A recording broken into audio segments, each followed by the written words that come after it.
You need to recognize that everything exists in terms of what you're meant to do also just outside of that comfort zone. And it's going to challenge who you are right now. So let's say we are meant to do it. Maybe we even intuitively feel we should do this thing, but there's a lot of nervousness around it or even some kind of fear or anxiety. And it's just because...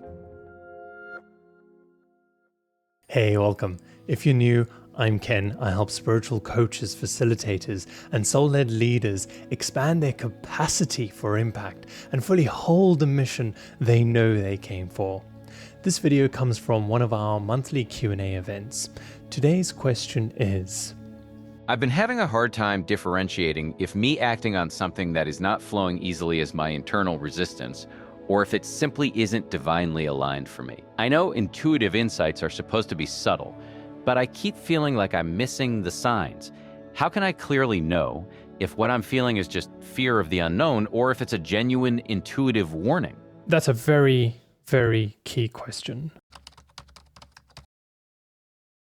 You need to recognize that everything exists in terms of what you're meant to do also just outside of that comfort zone. And it's going to challenge who you are right now, because in many cases, sometimes I'm not actually fully ready for it.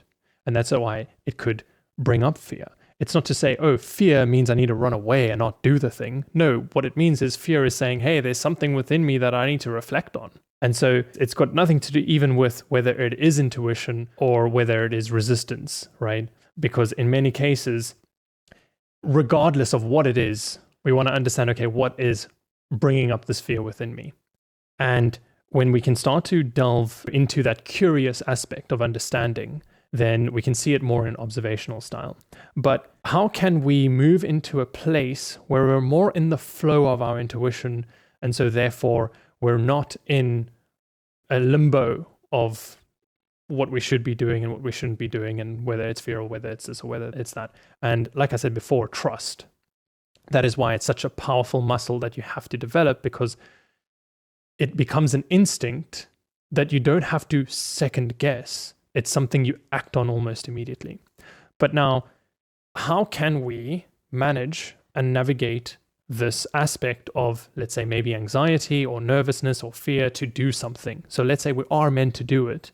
Maybe we even intuitively feel we should do this thing, but there's a lot of nervousness around it or even some kind of fear or anxiety. And it's just because, well, yes, perhaps this thing means so much to you that if it didn't go right, it would be hurtful. And if it were to go wrong, you would feel possibly lesser than. You would possibly feel unworthy in a sense, because it means something so much to you. And so a lot of the time when it comes to our mission and the impact that we're creating, it's very much embodying who we are supposed to be, who we are meant to be compatible with that thing, rather than the doing of it itself.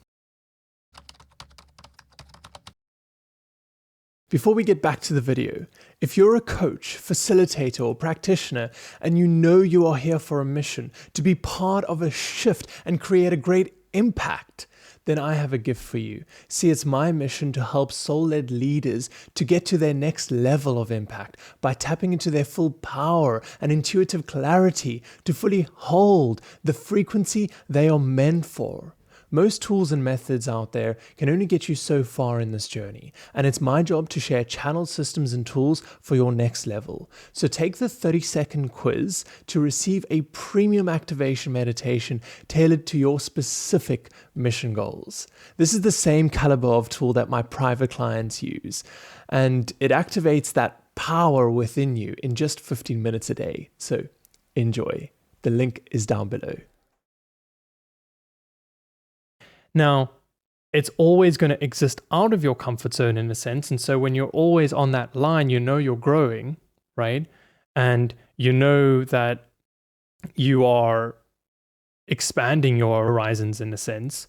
But when you become more okay with let's say, the idea of even failure, then those types of fears no longer become such a resistive aspect to you following something you feel called to try and do.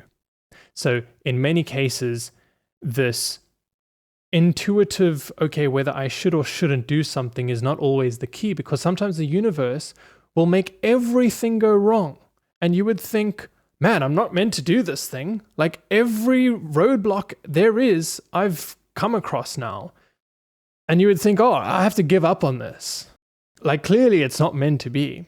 And so that's some of the biggest things we sometimes say, oh, okay, it's not meant to be.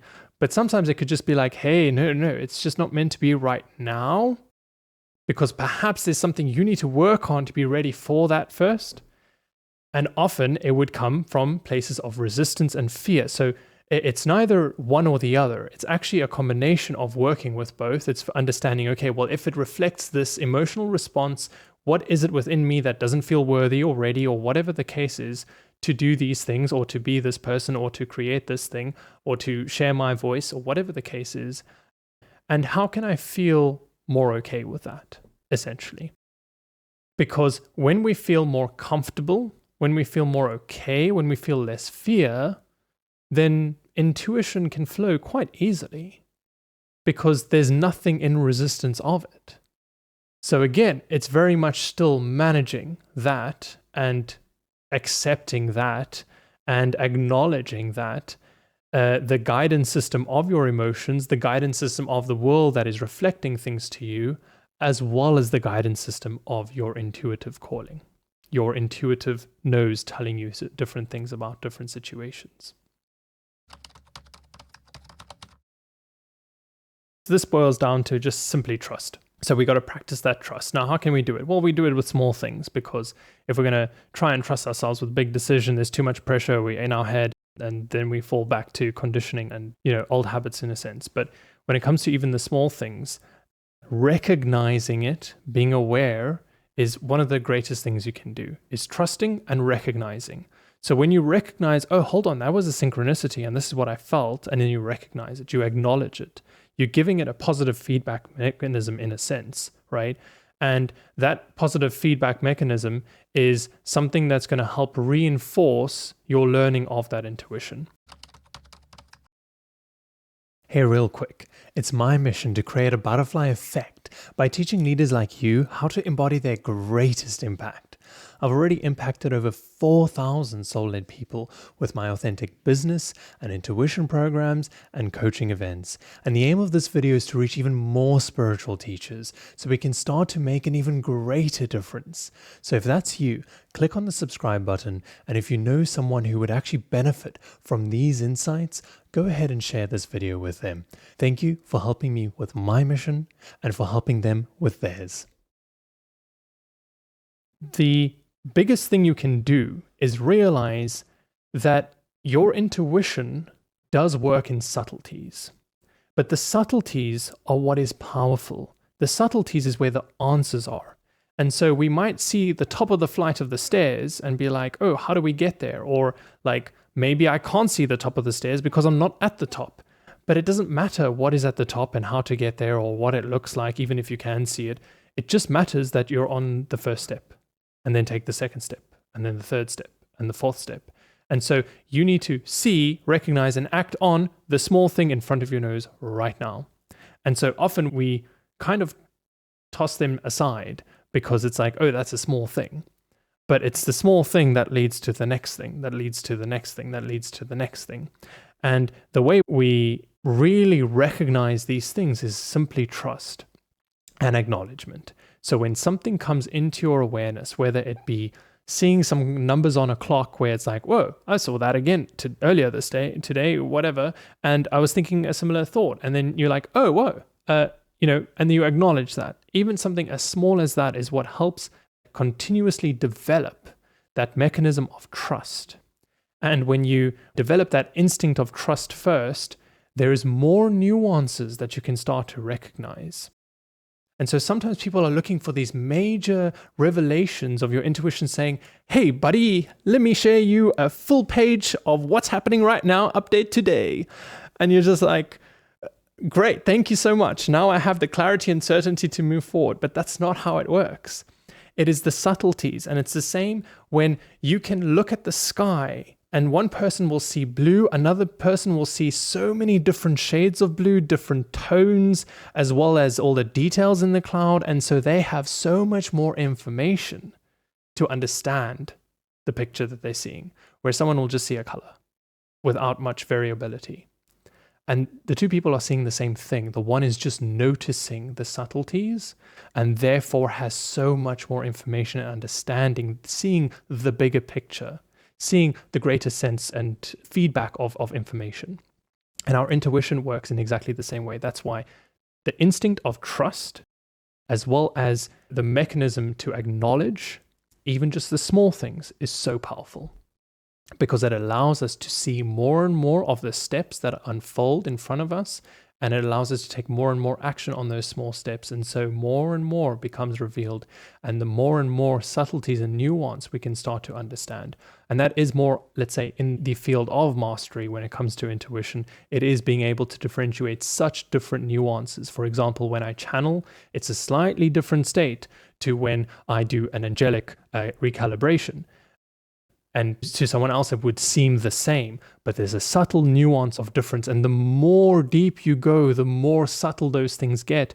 And the more what used to be subtle is now an obvious, stark contrast, night and day difference. But to someone else, it looks gray. But to you, it's night and day. It's white and black.